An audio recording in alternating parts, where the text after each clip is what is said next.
Hey guys, today I thought I'd talk about installing a fish finder on your kayak. Now, having a fish finder on your kayak is a big advantage, and there's 4 things that you need to consider when setting up a fish finder on your kayak. First of all is head unit. Where are you going to place the head unit for the fish finder? Secondly is wiring. How are you going to wire that? Are you going to have the wiring above the hole or through the hole? Third is transducer placement, and then fourth is battery. So those are the 4 things you need to figure out how you're going to deal with, and I'm going to go through some of those with you today.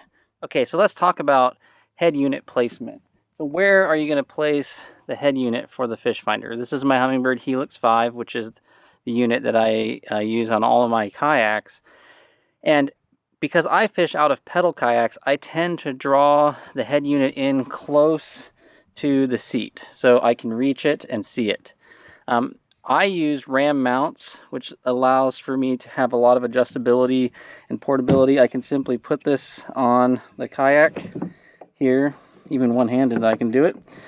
Tighten down the ball mount, and then that allows me to rotate and have this in any position that I want to. I can even adjust the head angle, which is kind of nice if I'm having issues with sun glare or anything. I can actually rotate the head unit up and down. I have a lot of adjustability. Additionally, I can move this from one kayak to the next. So like I have my tandem over here that me and my wife fish out of.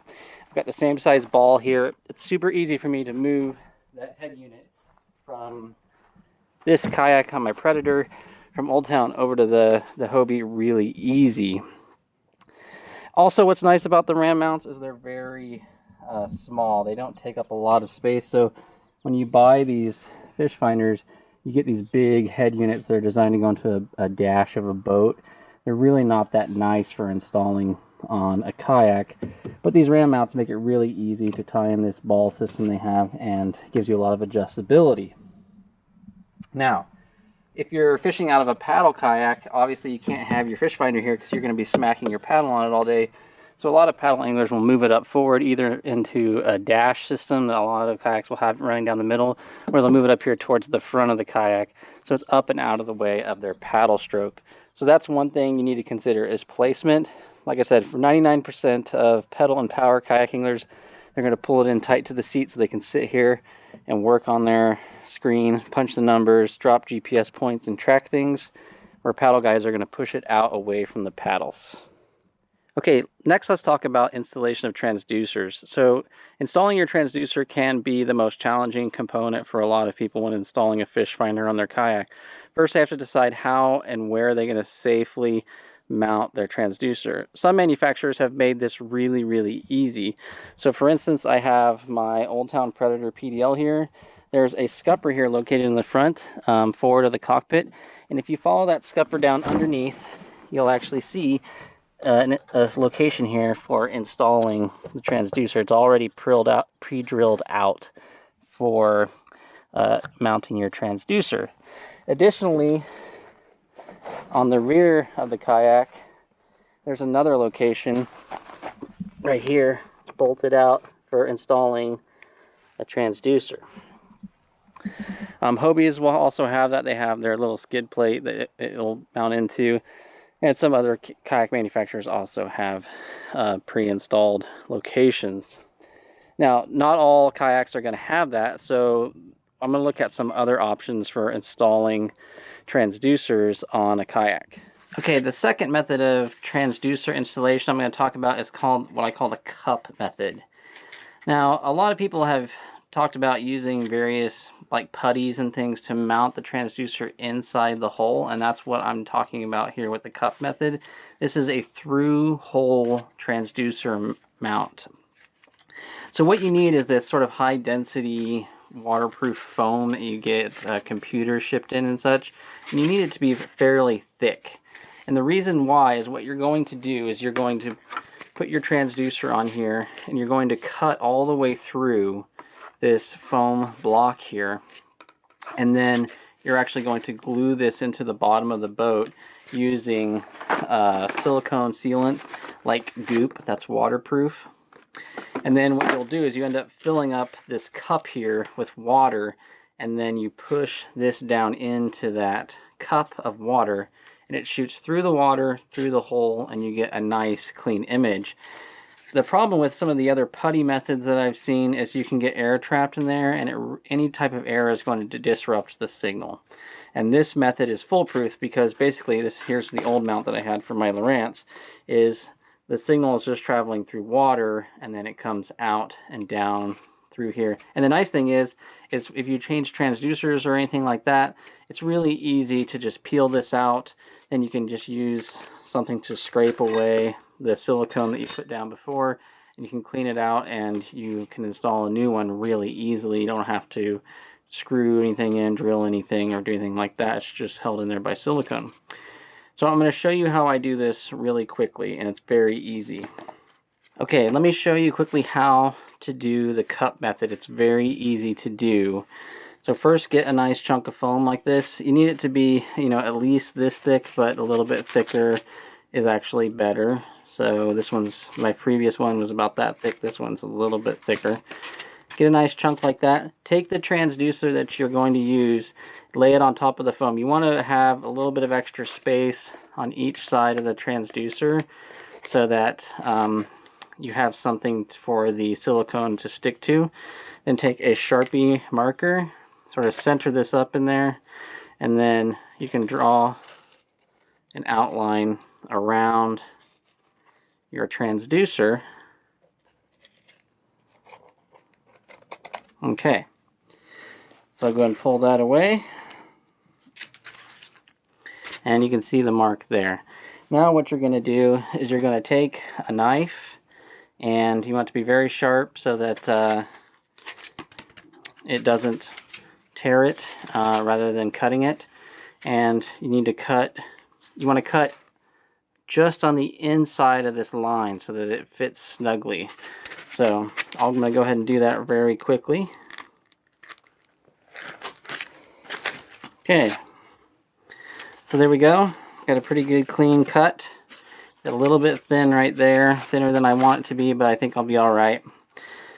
I can also trim up back here if I want to, but I think I'm just going to leave that. So now that I have that cut out, we can test it and make sure that that will fit down in there. So you want it to be tight. You see how it fits firmly in there? That's nice. It's going to hold the transducer in position underneath inside the kayak. And then this will be filled with water in here, and then the signal will shoot through the water through the kayak and out. So this way it's nice and firm so it doesn't rock back and forth too heavy when you push it down in there. So let's go ahead and get this installed in the kayak. Okay, so the next step is I've cleaned out the area that I'm going to attach it. I like to place the transducer right near or right underneath where I'm fishing. That way when I'm vertically jigging, I'm actually right above where I'm fishing. I'm getting the best marks. I have cleaned this off with a little bit of alcohol and dried it out completely where I'm going to mount the transducer inside the hole. You can do it up near the front of the kayak if you want to. You can do it really wherever you want. You just want to make sure that it's in a portion of the hole that's always in contact with the water. So you don't want to put it right at the tip top of the bow, because the bow is riding up out of the waves, and during chopping you're going to lose that continuity of water, plastic, and water. Instead you're going to get that gap of air each time that you're slapping on waves, and it's going to make the transducer reflect back, and you're not going to get a true measure. Obviously one of the disadvantages with this technique is that the transducer is inside the hole, so it doesn't give you an accurate reading on temperature. But in terms of return of signal on sonar and down imaging, I don't notice any difference whether or not I'm shooting through the hole or I'm shooting right off the side of the boat straight into the water. So I'm going to put a bunch of goop on here, and then I'm going to set this down in and let it cure in the kayak.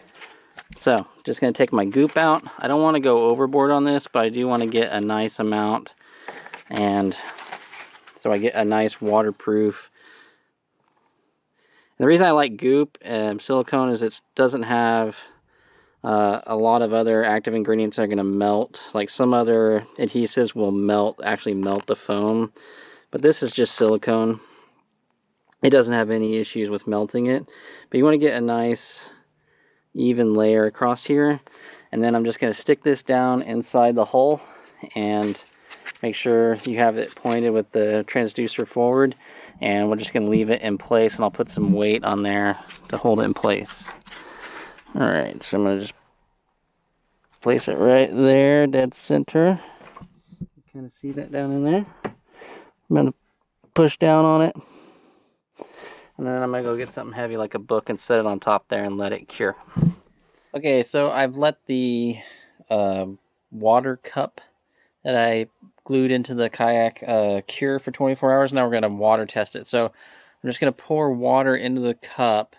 I don't need to fill it to the top, just halfway up, and make sure that it holds water. It's not leaking around the base. If it leaks around the base, you can take your finger, put a bead of silicone around the outside edge, and smear it so that you get a nice uniform application. It should hold it, but we'll check this one real quick. I'm gonna pour.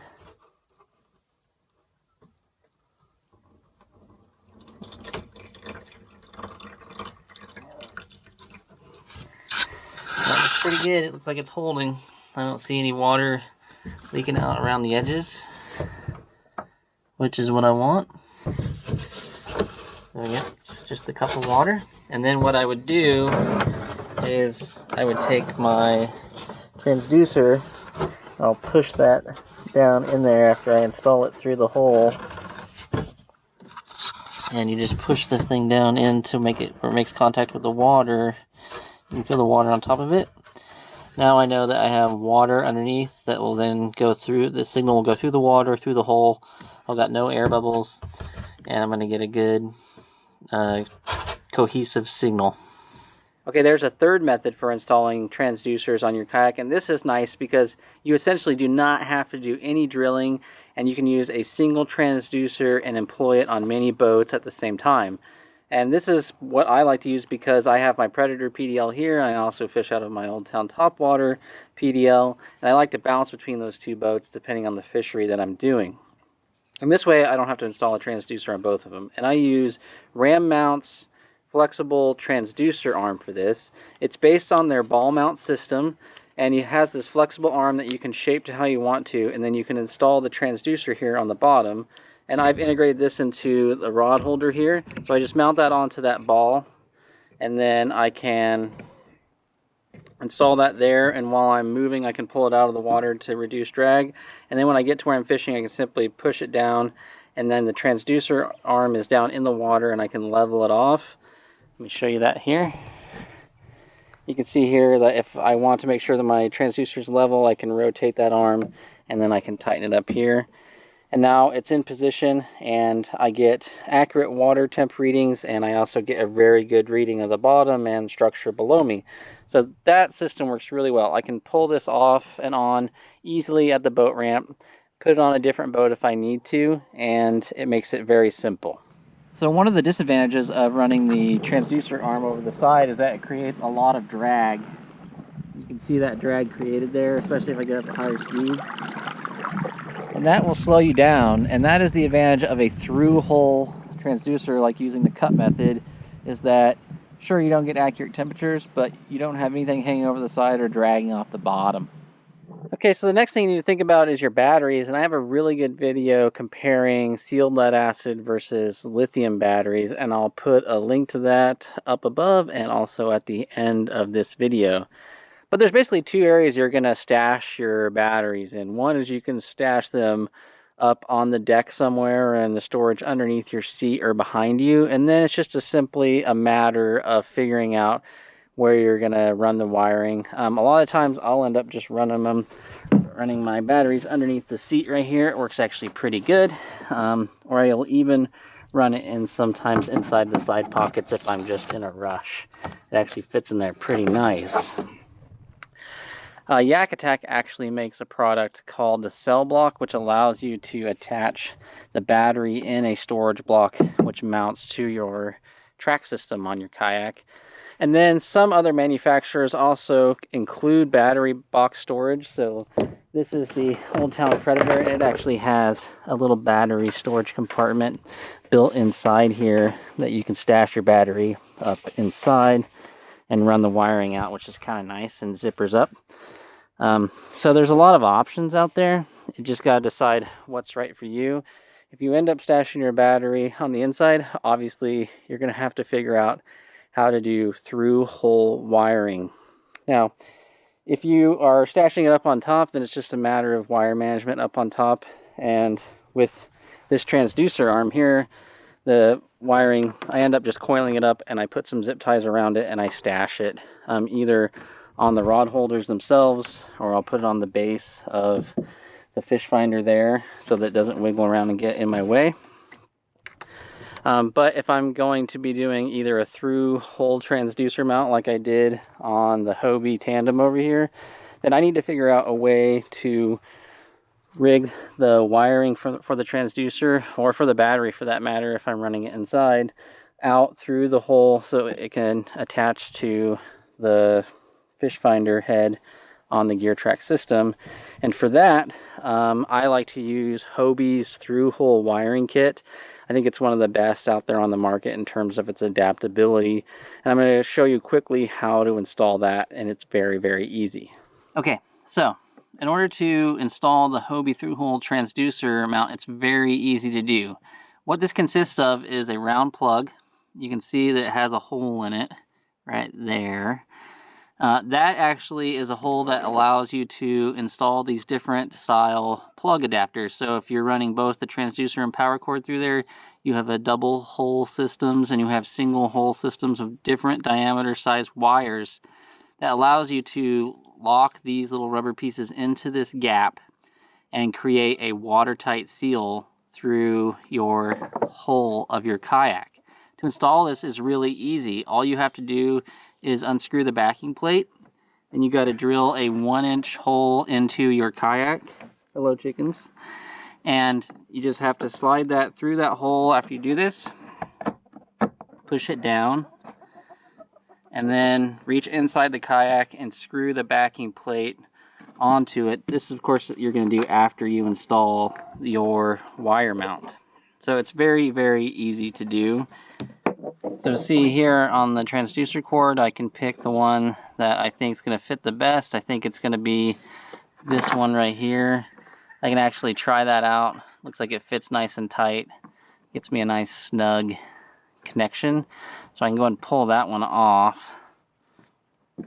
And I'm going to slide that one into this mount here.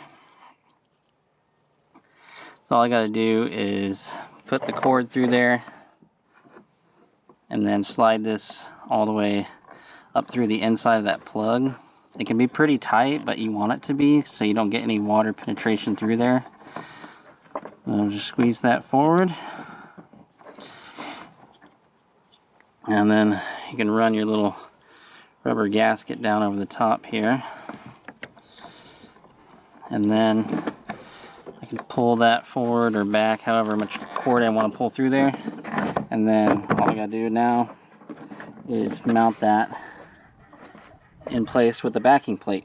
You can see how that will, once tightened up, will prevent water from getting through that hole that you created, and there's very little gap here around the wire.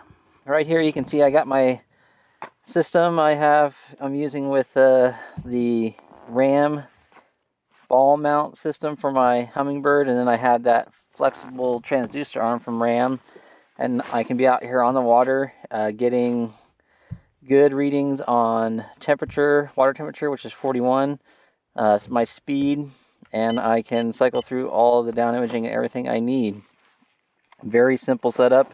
Here I just have the wires coiled up here below here, and the battery stored underneath the seat, so it's really nice. If you guys have any questions about how I set up my fish finders or some of the techniques I showed you, be sure to let me know in the comment section below and I'll get back to you. I will include links to all of the different products featured in here. And then hopefully in the future I'll be able to do a video looking at the different types of fish finders that are available that I recommend for putting on your kayak. Alright guys, have a good one. Hopefully you get out there and get on the water, get some electronics installed on your kayak, and up your fishing game. See you next time.